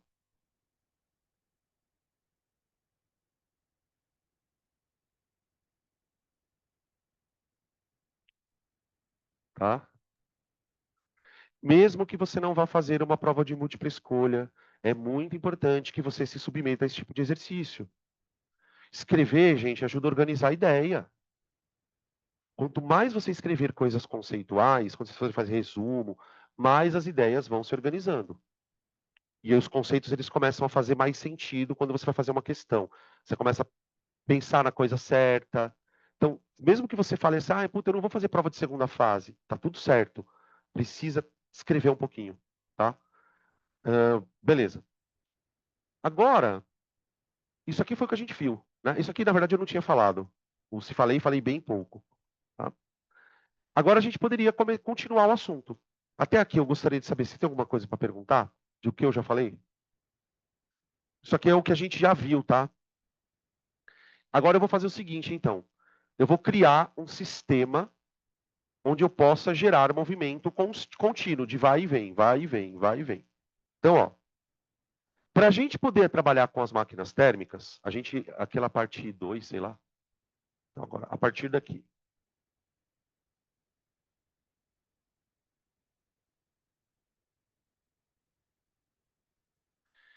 Transformações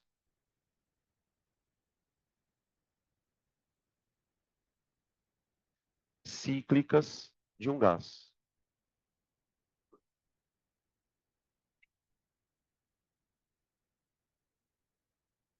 Só um parênteses aqui. Esse assunto ele é tão complexo que, com o que a gente viu até agora, dá para fazer metade das questões de termodinâmica que vão aparecer na sua frente. A outra metade ainda requer algumas informações, tá? Por isso é um assunto que eu precisei revisar, a gente rever mais uma vez. Bom, enfim. Transformações cíclicas de um gás. Se vocês olharem para todas essas transformações aqui, ó, o que, que elas têm em comum? O gás vai de um estado para o outro. Ou é expansão, ou é contração, ele vai de um ponto para o outro. Para a gente construir uma máquina térmica, eu preciso fazer com que o gás sofra várias transformações, de tal maneira que o volume dele oscile entre dois valores. Então imagina um pistão de motor subindo e descendo. Ele oscila de um volume a outro, do outro a um, do um a outro, do outro a um. Ele vai fazendo isso. Para que nós consigamos fazer esse tipo de processo, a gente precisa criar transformações cíclicas. O que são transformações cíclicas? Vamos escrever aqui. São processos gasosos. Que processos são esses? Aqui está subentendido, tá? Isotérmico, isobárico, o que você quiser. São processos gasosos integrados de tal forma que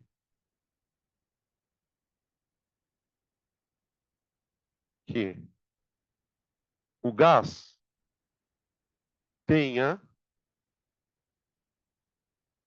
o estado final igual ao estado inicial. Opa, estado inicial. Gente, o que é estado de um gás?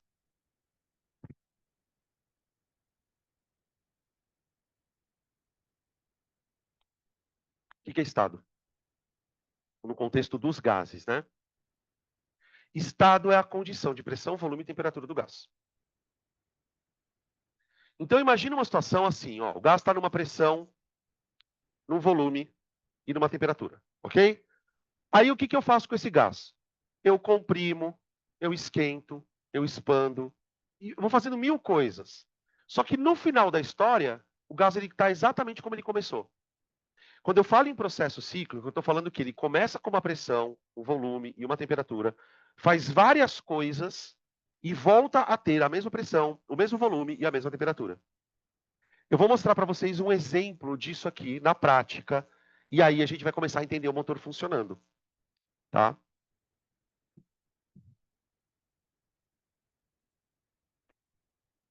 Eu vou mostrar um gráfico que é bem famoso.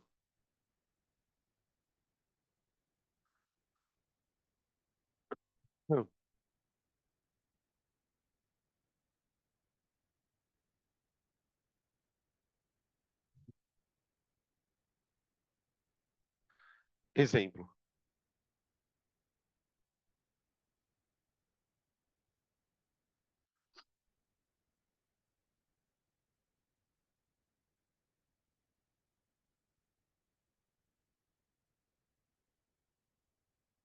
Ó, agora, qual que é o lance? Como vocês têm tudo anotado no caderno, vai ficar mais fácil para vocês do que para mim. Eu vou pegar todos, quase todos esses gráficos que a gente mostrou aqui e vou meio que juntar eles, tá? Eu vou fazer o seguinte, eu vou começar com o meu gás aqui, ó, nesse ponto aqui. Nesse ponto, o gás ele vai ter uma pressão e um volume, não vai? Então eu vou colocar aqui, ó, P1, PV1, tá? Isso aqui é um estado gasoso. Ele está com uma pressão, ele está com volume. Se eu conhecer a pressão e o volume, pessoal, dá para conhecer a temperatura do gás nesse ponto aqui? Vocês acham? Dá. PV igual a nRT. Se você souber o número de mols, você descobre a temperatura, tá bom? Beleza. Agora eu vou fazer o seguinte. Eu quero que esse motor produza energia, não é? Então a primeira coisa que eu vou fazer é aumentar a pressão desse gás violentamente para ele empurrar o pistão para cima. Eu quero deixar o gás com uma pressão fodida para ele empurrar o pistão para cima. Porque eu aprendi que o trabalho não é P vezes delta V. Então, se você empurrar um pistão, para você fazer um trabalho decente no gás, não basta só empurrar o pistão. O ideal é empurrar com uma pressão alta. Então, eu vou fazer isso aqui primeiro, ó.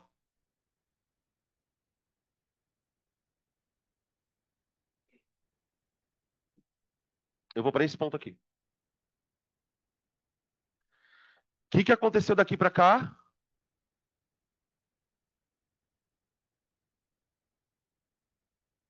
Tá vendo? Tudo isso aqui, ó. O gás ele foi de alguma maneira forçado a aumentar a pressão tão rápido que o volume nem o volume nem mexeu ainda, ó, tá vendo? O volume nem mexeu. Tá aqui, ó.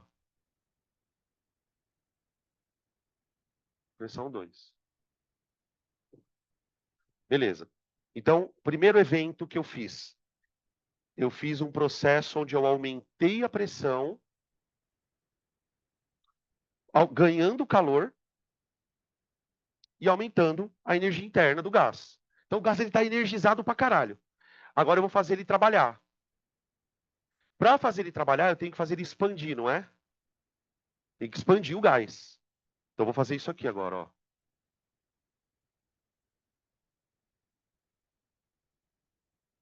Aqui é o ponto 1, aqui é o ponto 2. Vamos chamar de letrinha os pontos, é melhor. Senão vai dar merda. Ó,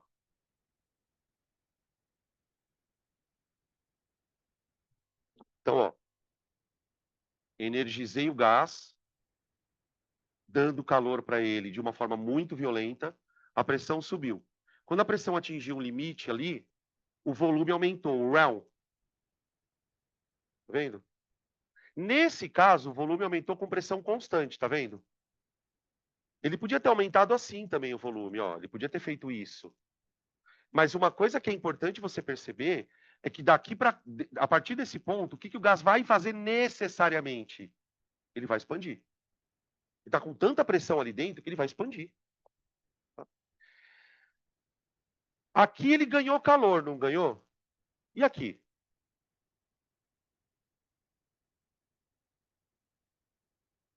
Aí que eu apaguei o gráfico.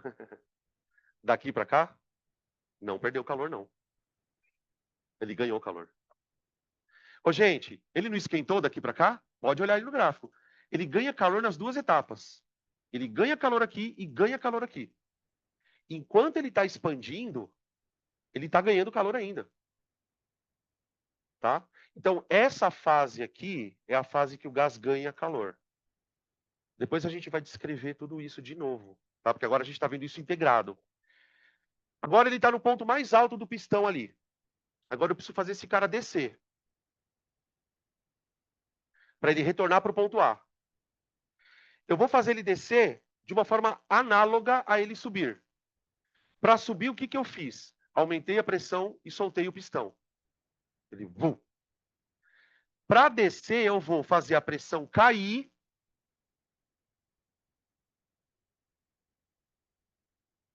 E a hora que essa pressão cai violentamente, o próprio pistão retorna para o seu lugar de origem.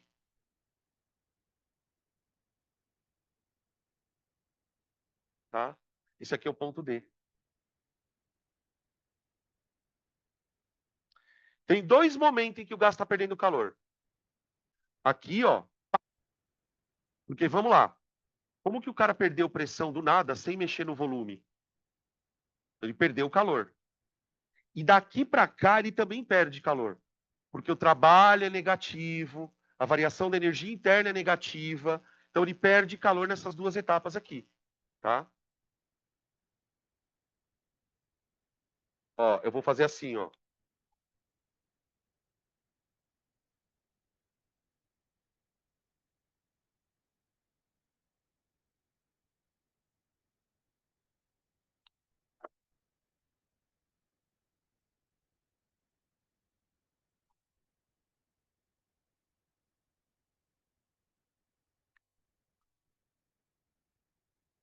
Presta atenção aqui que você é meio tenso. O que, que é Q? Tá. Por que, que eu diferenciei Q e Q'? Tenta imaginar. Vocês estão vendo as setinhas? O que está acontecendo? Faz de conta que essa merda é o gás. Só que, gente, pelo amor de Deus, isso é um gráfico, tá? Isso é um gráfico. Mas imagina que esse quadrado é um gás. Todo o que eu estou colocando para dentro do quadrado é o calor que o gás ganha. Para fazer esse processo aqui, ó. E as setinhas com quelinha são as setinhas do calor que o gás para poder voltar para o lugar. Então, vamos nomear esses Qs, por favor. Que ele é absorvido de uma fonte quente.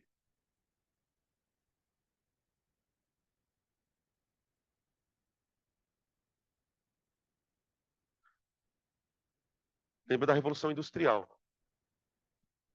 Lembra da Revolução Industrial?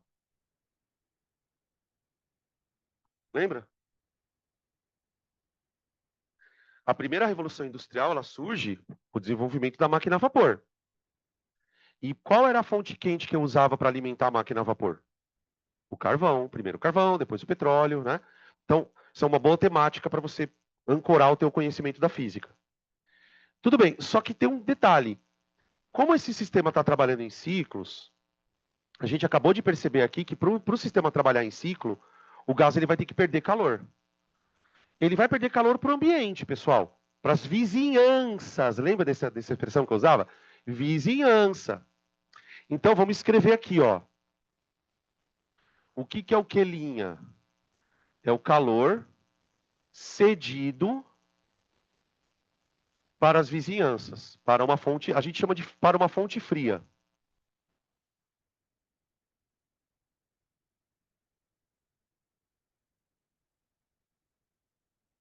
Hã?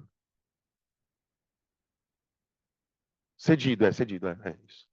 Tá.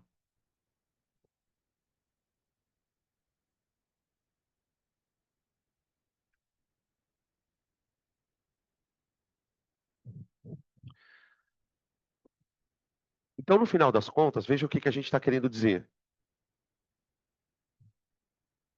Eu vou fazer um esqueminha, tá?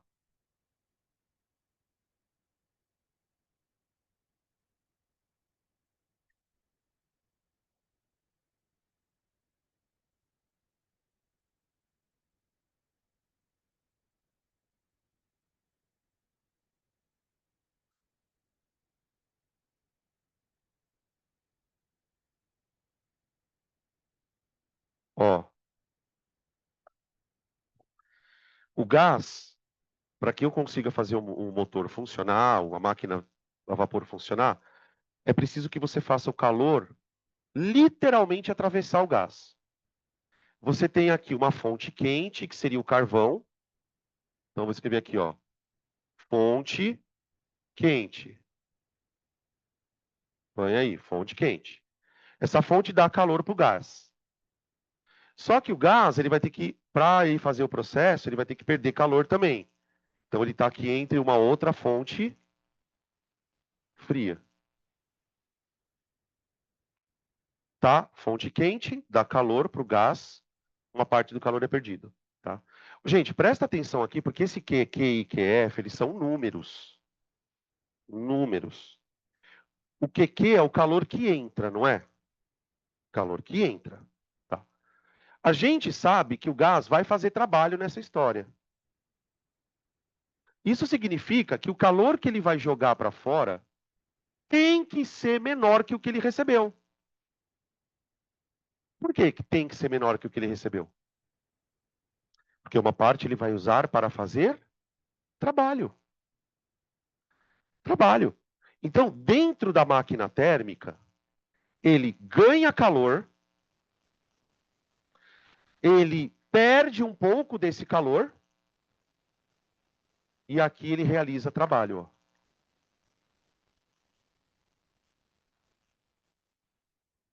Que é uma energia que está literalmente saindo do sistema. Né? A gente vai entender, pessoal, que neste processo aqui, o gás gasta energia na forma de trabalho. Tá? Então, a quantidade de calor que entra,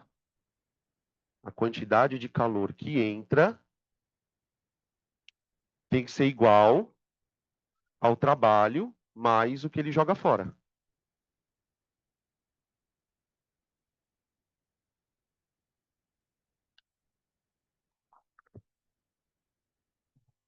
Aqui, ó.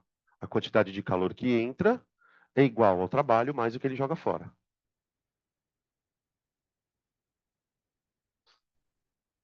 Eu tenho só mais uma coisa para falar, tá? Vou esperar um pouquinho, vocês terminarem de anotar.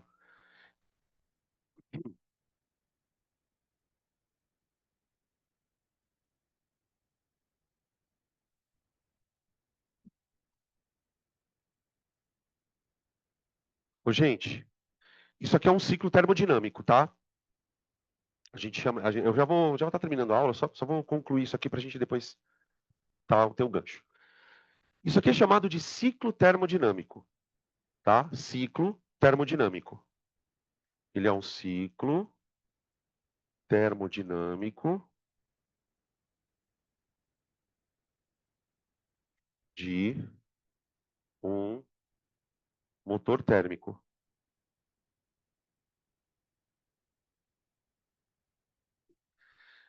O motor térmico é o nome que a gente dá para motores que, de maneira geral, funcionam pegando o calor de uma coisa e jogando fora. Então, motores do tipo máquina a vapor, motores a combustão, tá? Qualquer motor que use de alguma maneira energia térmica para fazer o sistema girar, beleza? Tá. Nesse ciclo termodinâmico, existem várias coisas que o cara pode te fazer de perguntas, tá? Mas uma das perguntas que é mais comum é, bom, beleza.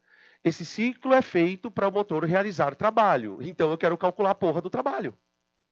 Já que eu tô, o que importa não é o trabalho? OK. Então como que eu faço para calcular o trabalho do motor no ciclo? Bom, primeiro, o trabalho que o motor faz, ele vai depender de quantos ciclos você faz por segundo. Cada ciclo que ele faz aqui, ó, pá, ele faz um pouquinho de trabalho. Fez outro ciclo, pá, outro pouquinho de trabalho. Para calcular o trabalho pelo gráfico, porque aí, gente, aqui não dá mais para usar a formulinha de P delta V. A fórmula P delta V é para calcular o trabalho em cada pedaço. Então, por exemplo, se você quisesse calcular o trabalho do ciclo inteiro, qual seria o pior jeito de fazer?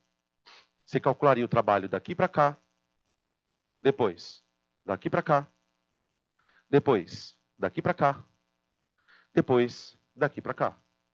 Tudo bem? Então, ó, o trabalho do ciclo é igual a trabalho AB mais BC mais CD mais DA. Obrigado.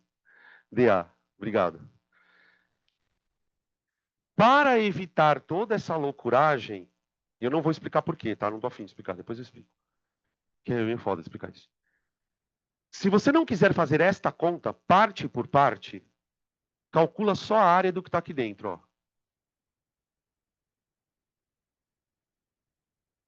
Você percebe que pelo fato da gente estar fazendo o gás funcionar em ciclo, sempre o ciclo vai dar uma figura geométrica que a gente consegue calcular a área, tá, gente? Nesse caso, deu um retângulo, às vezes é um triângulo, às vezes é um trapézio. Então, aqui a gente usa muito recurso, tá? Essa área, ela é o trabalho do ciclo.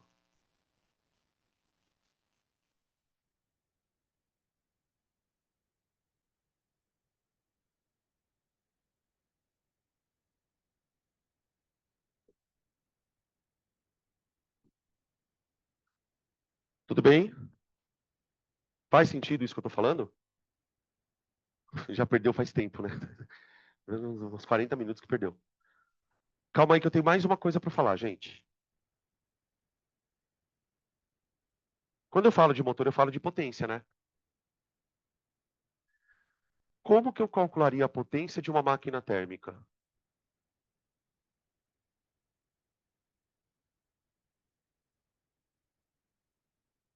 Presta atenção que a gente vai criar uma fórmula.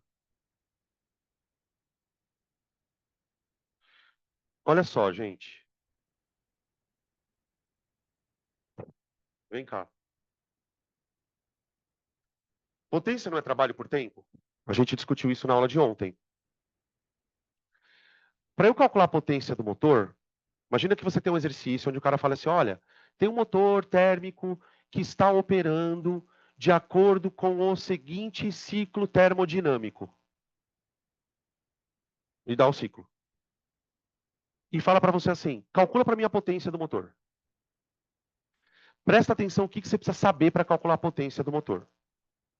Gente, quando eu calculo a área desse gráfico aqui, eu estou calculando o trabalho de um ciclo, não é? Só que tenta imaginar um motor funcionando na vida real. O motor ele vai fazer vários ciclos, não vai? Então, eu precisaria saber quantos ciclos ele faz por segundo. Por segundo. Qual é a grandeza física que me diz quantos ciclos por segundo eu faço? Frequência. Frequência. Então o cara vai mandar, olha o que o cara vai meter. Ele vai lá falar assim, ó. Calcule o trabalho. O trabalho não. Calcule a potência do motor, dado que a frequência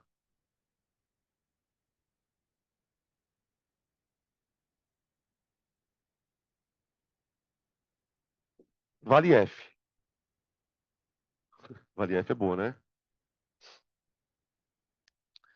Tipo assim, o cara fala, ó, calcula para mim a potência do motor, sabendo que o cara faz 400 ciclos por segundo. Entende o que eu estou dizendo? Ele dá 400 voltas por segundo. Gente, pelo amor de Deus. Se o cara dá 400 voltas por segundo, na hora que eu vou calcular a potência, eu vou calcular o trabalho aqui de uma volta, mas vou multiplicar por quanto? Pela frequência. Certo? Então, a gente pode dizer assim, ó, a potência é igual ao trabalho do ciclo multiplicado pela frequência. Tá? A potência do motor é o trabalho de um ciclo multiplicado por quantas vezes por segundo ele faz. Tá? Lembrar que a frequência, pessoal, é quantas vezes por segundo. Tá? Então, na hora que você multiplica pela frequência. Agora, se você se enrola com isso, faz a boa e velha regra de 3, né? Tipo assim, A frequência é 400 Hz. Em um ciclo, tanto de trabalho. 400 Hz, 400 ciclos, X. Tá? Aqui já são exercícios mais complicadinhos. Tá bom? Tudo bem, pessoal? Na próxima aula de termodinâmica, a gente vai começar fazendo exercícios, tá? Tem bastante exercício para fazer. E ainda falta mais uma teoriazinha. Então é isso.